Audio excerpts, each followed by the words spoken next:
बंधुगण कर्म करिबा धर्म करिबा ठारू श्रेष्ठ अटे। काहेकि ना धर्म कले ईश्वर को मागिबा को पड़ी थाए, किंतु कर्म कले ईश्वर निजे ही आपण को देई थांती। नमस्कार बंधुगण, आपण मानंकु आजिर एही ज्योतिष कार्यक्रम को स्वागत। आजिर एही भिडियोटी मेष राशि व्यक्तिविशेष मानक पाई बहुत गुरुत्वपूर्ण अछि। आजिर भिडियो रे आमे जानिबा मेष राशि पाई जुलाई 2024 रु नै करी डिसेंबर 2024 पर्यंत आगामी 6 मास किपरि रहिबा। 2024 मसीहार एही अर्धवार्षिक राशिफल आपण मानक पाई किपरि रहिबा सेही विषय रे आमे विस्तार भाବରେ आलोचना करिबा। बाकी शेष 6 मास आपण मानक पाई किपरि रहिबा। आजिर अर्धवार्षिक गणना मेष राशि पाई बहुत खास अछि। सबु विषय उपरे विस्तार भाବରେ आलोचना करिबा। मंगल, सूर्य एवं शुक्र केबे राशि परिवर्तन करिबे। बाकी शनि, गुरु, राहु एवं केतु तांकर कोनोसी राशि परिवर्तन हेबार नाही एवं सेमानकर गोचरर उपस्थिति आपणकु केउ प्रकारर फल देबा सेही विषय रे आज आमे जानिबा। तेबे बंधुगण 14 नवेम्बर पर्यंत शनि महाराज बकरी अवस्था रे रहिबे, एहा विषय रे मध्य जानिबा। तेबे आगामी 6 मास भितरे आपणकर जीवन रे कौन परिवर्तन घटिबा, कौन शुभ हेबा एवं कौन अशुभ रहिबा सबु विस्तार भाବରେ जानिबा। आपणकर स्वास्थ्य, शिक्षा, प्रेम जीवन, वैवाहिक जीवन, क्यारियर, भाग्य एवं व्यापार वाणिज्य किपरि रहिबा सेही विषय रे जानिबा। तेबे आसंतु जानिबा आगामी 6 मास आपण मानकर जीवन रे कौन सबु बड़ परिवर्तन हेबार अछि। एहा पूर्वरु जदि आपणकर भी मेष राशि होई थाए एवं आपण भी ईश्वर को सच्चा हृदय भक्ति करुथांती, विश्वास करुथांती, तेबे एही भिडियोटी को लाइक करी कमेंट बॉक्स रे जय जगन्नाथ, जय मां लक्ष्मी अवश्य लिखि दियंतु। मन रखंतु एही आलोचना जन्म राशि चंद्र राशि उपर आधारित। बंधुगण राशि चक्रर 12 गोटी राशि मध्यरु प्रथम राशि हेउछि मेष राशि एवं मेष राशिर राष्ट्राधिपति बा स्वामी ग्रह हेउछंती मंगल देव एवं मंगल हेउछंती साहस एवं पराक्रमर ग्रह।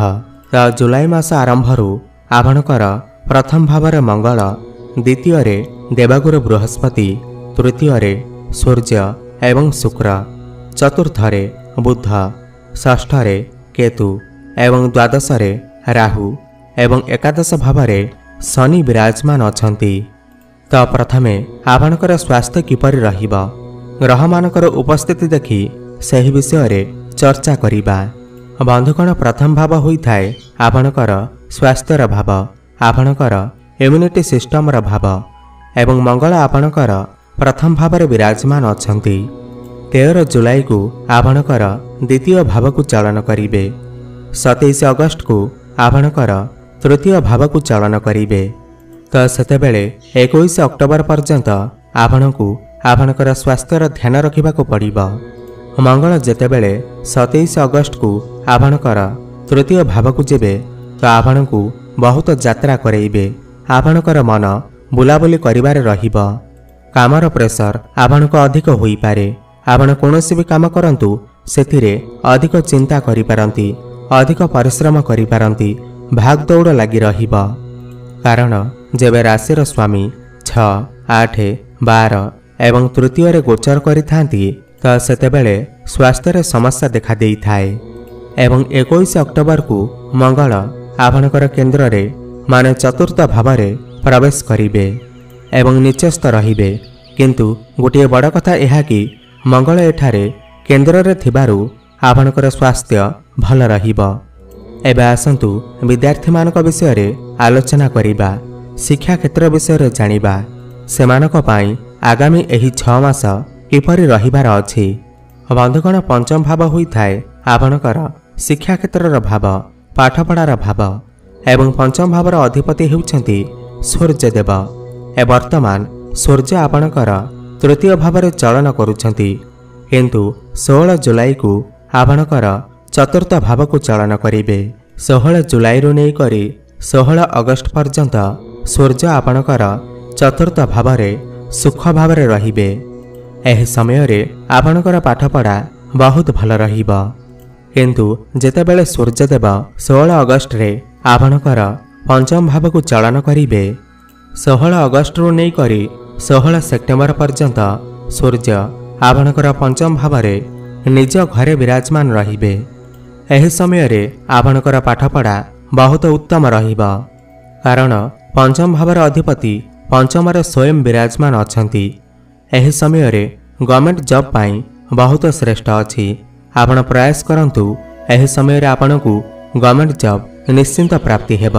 କିମ୍ବା ଯଦି କୌଣସି ଗଭର୍ଣ୍ଣମେଣ୍ଟ ସେକ୍ଟରରେ ଏକ୍ଜାମ୍ ଅଛି ତ ସେଥିରେ ଆପଣ ନିଶ୍ଚିନ୍ତ ଭାବରେ କ୍ୱାଲିଫାଇ କରିବେ। ସେଥିପାଇଁ ଆପଣ ପ୍ରୟାସ ନିଶ୍ଚୟ କରନ୍ତୁ।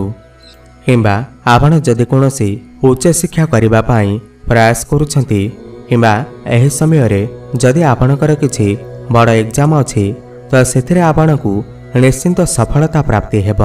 କିନ୍ତୁ 16 ସେପ୍ଟେମ୍ବରରୁ ନେଇକରି 16 ଅକ୍ଟୋବର ପର୍ଯ୍ୟନ୍ତ ଯେତେବେଳେ ସୂର୍ଯ୍ୟଦେବ ଆପଣଙ୍କର ଷଷ୍ଠ ଭାବକୁ ଚଳନ କରିବେ, ସେତେବେଳେ ଆପଣଙ୍କର ପାଠପଢ଼ାରେ ଟିକେ ସମସ୍ୟା ଦେଖାଦେଇପାରେ। ଆପଣଙ୍କୁ ସମସ୍ୟାର ସାମ୍ନା କରିବାକୁ ପଡ଼ିପାରେ। ବିଦ୍ୟାର୍ଥୀମାନଙ୍କୁ ମାନସିକ ଚିନ୍ତା ଭୋଗ କରିବାକୁ ପଡ଼ିପାରେ। ବିଦ୍ୟା କ୍ଷେତ୍ରରେ କୌଣସି ନା କୌଣସି ଅଶାନ୍ତି ଆପଣଙ୍କୁ ଦେଖାଦେଇପାରେ। କିମ୍ବା ଆପଣ ପାଠପଢ଼ାକୁ ନେଇ ବହୁତ ଅଧିକ ଟେନସନ୍ ହୋଇପାରନ୍ତି। ଅଧିକ ପରିଶ୍ରମ କରିବାକୁ ପଡ଼ିବ। କିମ୍ବା ଆପଣ କୌଣସି ଏକ୍ଜାମ୍ ପାଇଁ ଟେନସନ୍ ହୋଇପାରନ୍ତି। ଏବଂ ସେହି ସମୟରେ ଯଦି ଆପଣଙ୍କର କୌଣସି ଏକ୍ଜାମ୍ ଥାଏ, ତେବେ ଆପଣଙ୍କୁ ସତର୍କତା ଅବଲମ୍ବନ କରିବାକୁ ପଡ଼ିବ। ଏହି ସମୟରେ ଆପଣଙ୍କର ମନ ଡାଇଭର୍ଟ ହୋଇପାରେ। ଆପଣଙ୍କର ମନ ପାଠପଢ଼ାରେ ଲାଗି ନପାରେ। ଏହି ସମୟରେ ଆପଣ ଆପଣଙ୍କର ପେଟର ମଧ୍ୟ ଯତ୍ନ ନିଅନ୍ତୁ। ଏହାପରେ 16 ଅକ୍ଟୋବରରୁ ନେଇକରି 16 ନଭେମ୍ବର ପର୍ଯ୍ୟନ୍ତ ଯେତେବେଳେ ସୂର୍ଯ୍ୟ ଆପଣଙ୍କର ସପ୍ତମ ଭାବକୁ ଆସିବେ, ତ ସେତେବେଳେ ଆପଣଙ୍କର ଲାଇଫ୍ ପାର୍ଟନରଙ୍କର କ୍ୟାରିୟରରେ ଗ୍ରୋଥ ଆସିବ। ବା ସପ୍ତମ ଭାବକୁ ଆସିଲେ ଆପଣଙ୍କର ଶିକ୍ଷାକ୍ଷେତ୍ର ବହୁତ ଭଲ ରହିବ। ଆପଣ ପାଠପଢ଼ାରେ ବହୁତ ଉନ୍ନତି କରିବେ। ଏହାପରେ ନଭେମ୍ବର ଓ ଡିସେମ୍ବର ମଧ୍ୟରେ ଯେତେବେଳେ ସୂର୍ଯ୍ୟ ଆପଣଙ୍କର ଅଷ୍ଟମ ଭାବକୁ ଚଳନ କରିବେ, ସେହି ସମୟରେ ଆପଣଙ୍କୁ ପାଠପଢ଼ାକୁ ନେଇ ସତର୍କ ରହିବାକୁ ପଡ଼ିବ। ସେହି ସମୟରେ ମାନସିକ ଅଶାନ୍ତି ଲାଗି ରହିପାରେ। ମନ ଅସ୍ଥିର ରହିପାରେ। ମାନସିକ କଷ୍ଟ ଆପଣ ଭୋଗିପାରନ୍ତି। ଏବେ ଆସନ୍ତୁ ଜାଣିବା ପ୍ରେମ ଜୀବନ ବିଷୟରେ। ବନ୍ଧୁଗଣ, ପଞ୍ଚମ ଭାବ ମଧ୍ୟ ପ୍ରେମ ଜୀବନର ହୋଇଥାଏ, ଶିକ୍ଷାର ହୋଇଥାଏ ଏବଂ ସନ୍ତାନର ଭାବ ମଧ୍ୟ ହୋଇଥାଏ। ଶନିଙ୍କର ଦୃଷ୍ଟି ଆପଣଙ୍କର ପଞ୍ଚମ ଭାବ ଉପରକୁ ରହୁଅଛି। ଶନିଙ୍କର ବକ୍ର ଦୃଷ୍ଟି 14 ନଭେମ୍ବର ପର୍ଯ୍ୟନ୍ତ ଆପଣଙ୍କର ପଞ୍ଚମ ଭାବ ଉପରକୁ ରହୁଅଛି। ଏହି ସମୟରେ ଆପଣ ଆପଣଙ୍କର କ୍ରୋଧ ଉପରେ ନିୟନ୍ତ୍ରଣ ରକ୍ଷା କରନ୍ତୁ, ନହେଲେ ସମସ୍ୟା ଆସିପାରେ। ଏହି ସମୟରେ ଆପଣ 16 ସେପ୍ଟେମ୍ବରରୁ ନେଇକରି 16 ଅକ୍ଟୋବର ପର୍ଯ୍ୟନ୍ତ ଆପଣ ଆପଣଙ୍କର ପ୍ରେମ ଜୀବନ ଉପରେ ଟିକେ ଧ୍ୟାନ ରଖନ୍ତୁ, କାରଣ ସେତେବେଳେ ପଞ୍ଚମ ଭାବର ସ୍ୱାମୀ ସୂର୍ଯ୍ୟ ଆପଣଙ୍କର ଷଷ୍ଠ ଭାବରେ ବିରାଜମାନ ଥିବେ। ଏହି ସମୟରେ ପରସ୍ପର ମଧ୍ୟରେ ମତଭେଦ, ମନମନାନ୍ତର, କଳିଝଗଡ଼ା ଦେଖାଦେଇପାରେ। 16 ଅଗଷ୍ଟରୁ ନେଇକରି 16 ସେପ୍ଟେମ୍ବର ଆପଣଙ୍କର ପ୍ରେମ ଜୀବନ ପାଇଁ ବହୁତ ଭଲ ସମୟ ଅଛି। ଆପଣ ଦୁଇ ଜଣଙ୍କ ମଧ୍ୟରେ ମଧୁର ସମ୍ପର୍କ ସ୍ଥାପନ ହେବ।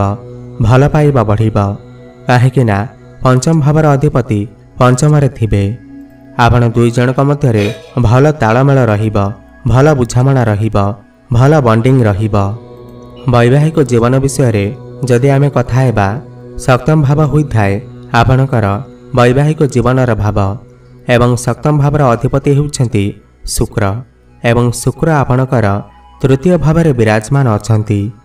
ବନ୍ଧୁଗଣ, ଶୁକ୍ରଙ୍କର ଏହି ଗୋଚର ଆପଣଙ୍କର ସୁଖ ସୁବିଧାରେ ଲାଭ ଦେବ। ଆପଣ ଏହି ସମୟରେ କୌଣସି ପ୍ରପର୍ଟି ଡିଲ୍ କରିପାରନ୍ତି, କୌଣସି ବଡ଼ ଇନଭେଷ୍ଟମେଣ୍ଟ କରିପାରନ୍ତି ଏବଂ 1 ଅଗଷ୍ଟକୁ ଶୁକ୍ର ଆପଣଙ୍କର ପଞ୍ଚମ ଭାବରେ ଥିବେ, ଯାହାଫଳରେ ଆପଣଙ୍କର ବୈବାହିକ ଜୀବନରେ ଖୁସିର ଆଗମନ ହେବ। ବୈବାହିକ ଜୀବନରେ ଭଲ ପାଇବା ବଢ଼ିବ। 1 ଅଗଷ୍ଟରୁ 25 ଅଗଷ୍ଟ ପର୍ଯ୍ୟନ୍ତ ଆପଣଙ୍କର ବୈବାହିକ ଜୀବନ ବହୁତ ଭଲ ଅଛି। କିନ୍ତୁ 25 ଅଗଷ୍ଟ ପରେ ଆପଣଙ୍କର ବୈବାହିକ ଜୀବନରେ ମାନସିକ ଅଶାନ୍ତି ଦେଖାଦେଇପାରେ। କଳି ଝଗଡ଼ା ମନ ମନାନ୍ତର ଦେଖାଦେଇପାରେ। 25 ଅଗଷ୍ଟରୁ ନେଇକରି 19 ସେପ୍ଟେମ୍ବର ପର୍ଯ୍ୟନ୍ତ ଆପଣଙ୍କୁ ଟିକେ ସତର୍କ ରହିବାକୁ ପଡ଼ିବ ଏବଂ 19 ସେପ୍ଟେମ୍ବରକୁ ଶୁକ୍ର ଆପଣଙ୍କର ସପ୍ତମ ଭାବକୁ ଚଳନ କରିବେ। ଏହି ସମୟରେ ଆପଣଙ୍କର ବୈବାହିକ ଜୀବନ ବହୁତ ଉତ୍ତମ ରହିବ, ସର୍ବଶ୍ରେଷ୍ଠ ରହିବ, କାହିଁକିନା ଶୁକ୍ର ତାଙ୍କର ନିଜ ଘରେ ବିରାଜମାନ ଥିବେ। ତ ଏହାଦ୍ୱାରା ଆପଣଙ୍କର ବୈବାହିକ ଜୀବନରେ ମଧୁର ସମ୍ପର୍କ ସ୍ଥାପନ ହେବ। ଯାହା ବି ପୂର୍ବରୁ କିଛି ସମସ୍ୟା ଚାଲୁଥିଲା ତାହା ମଧ୍ୟ ଦୂର ହୋଇଯିବ।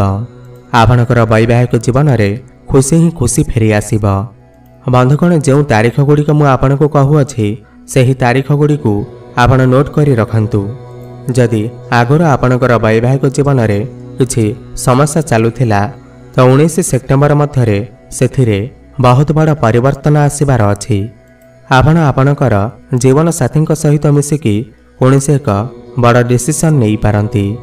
ଆପଣ 2 ଜଣ ମିଶିକି ବୁଲାବୁଲି କରିବାକୁ ଯାଇପାରନ୍ତି। କିନ୍ତୁ 13 ଅକ୍ଟୋବରକୁ ଶୁକ୍ରଙ୍କର ଅଷ୍ଟମ ଭାବକୁ ଗୋଚର ହେବା ପରେ ଆପଣ ବୈବାହିକ ଜୀବନରେ ସମସ୍ୟାରେ ପଡ଼ିପାରନ୍ତି।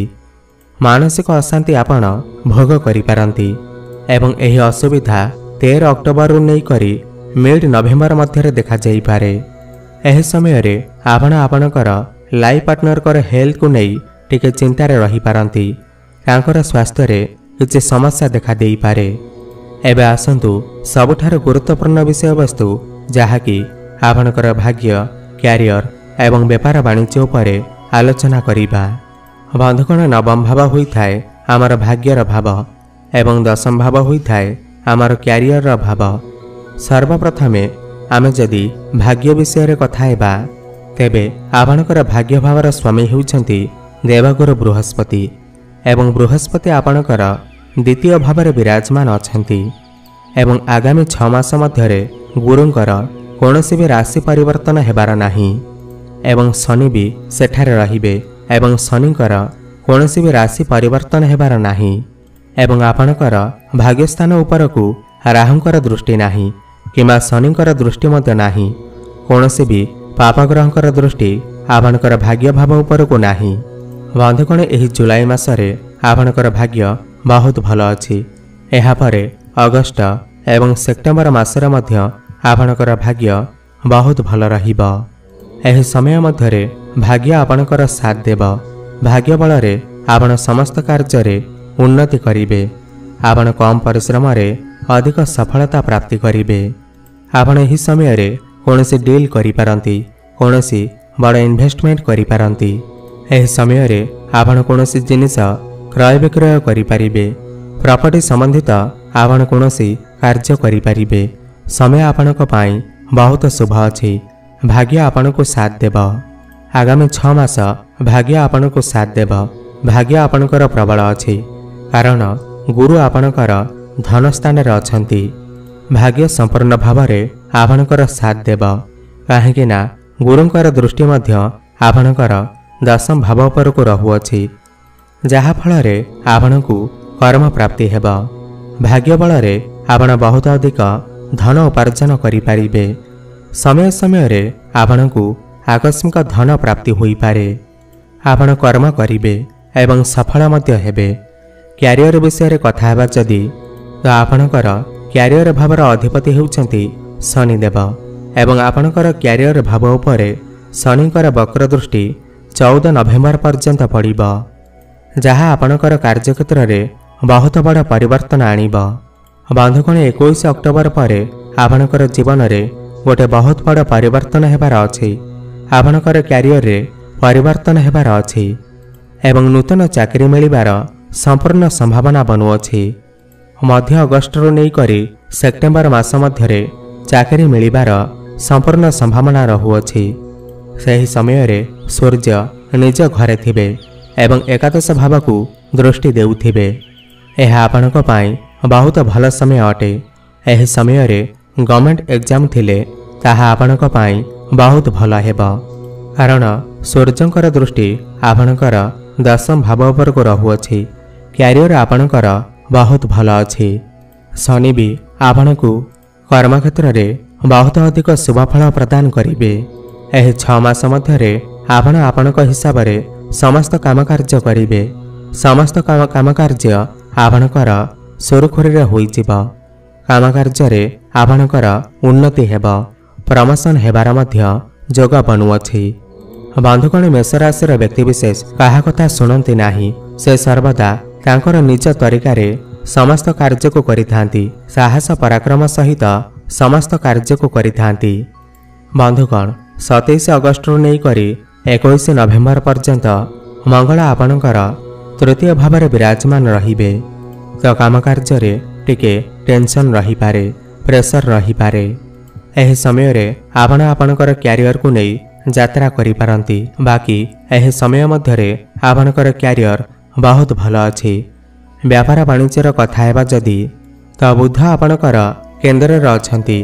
तो आपणकर व्यापार वाणिज्य बहुत भल रहिबो। 7 जुलाई रु 25 अगस्त पर्यंत आपणकर व्यापार वाणिज्य बहुत भल रहिबो। 25 सेप्टेम्बर रु 25 अक्टोबर पर्यंत जेतेबेले शुक्र आपणकर सप्तम भाव में रहिबे तो सेतेबेले आपणकर व्यापार वाणिज्य बहुत भल रहिबो। आपणकर डेली इनकम बढ़िबो। फाइनेंशियल ग्रोथ हेबो। आपणकर रोजगार रे वृद्धि आसीबो। व्यापार आपणकर बहुत भल चलिबो। तो बंधुगण यह थिला आपणमानक पई आगामी 6 मासर सठिक राशिफल। एबे आसंतु जानिबा किछि उपाय विषय रे जहा को करिबा द्वारा जहा भी किछि असुविधा रहुअछि ताहा दूर होई पारिबो। बंधुगण जेहेतु आपणकर राशिर स्वामी ग्रह हेउछंती मंगल देव, तो प्रत्येक मंगलवार एवं शनिवार हनुमान मंदिर को जाई प्रभु हनुमानकर दर्शन करंतु एवं प्रत्येक संध्या बेले हनुमान चालीसार पाठ करंतु। शुभफल प्राप्ति हेब। एवं प्रत्येक दिन सूर्य को जलार्घ्य अर्पण करंतु। शुभफल प्राप्ति हेब।